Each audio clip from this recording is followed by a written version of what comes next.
your favorite album will probably be an album that you hate the first time you hear it. That's the definition of the avant-garde, right? There's some kind of like culturally progressive force, but then there's also a like willingness to experiment with a new tool, new piece of technology. So media consumption has been individualized.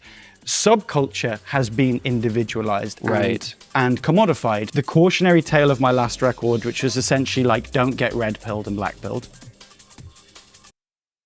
My work has always kind of served as like a cautionary tale for emerging technologies, how we're communicating, all within the context of what traditional pop music will talk about, you know, like love, relationships and stuff like that.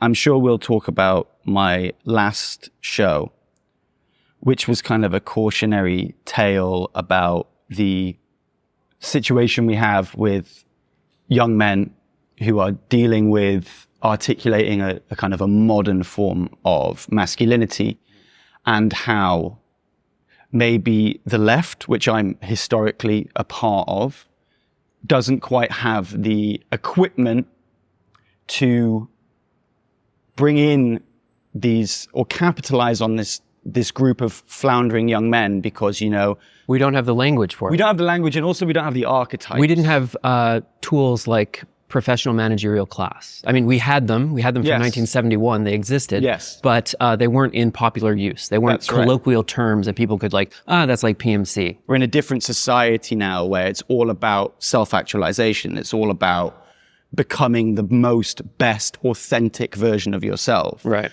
Without any institutions to kind of guide you of how to do that, it's difficult, right? A lot of young men will find a Jordan Peterson video, not to talk shit on any particular academic. I'm not a very partisan person, but you will get people who will be like, basically understand that idea of being like, oh, you're a man who wants to be a man. Right. Here's literally 12 rules of how to do, you know what I mean? So it's so only 12. Only 12. Sounds actually quite easy to do. So my last show was in part kind of a traditional rock show, and in part a performance art piece that kind of operated a bit like a play in its first act, and a traditional rock show in its second act. And the first act came from the COVID years and me becoming single over that time, and basically starting to consume from what started out as a kind of a perspective of being interested in these subcultures of internet. And I started being fed all of this algorithmic kind of extremism. They got you targeted. They got me targeted. Yeah. So luckily, there's people like us that can kind of see that as an objective phenomena and not be too influenced by it. But I became aware of how influential it was. And I basically was trying to navigate of how not to get caught up in that world.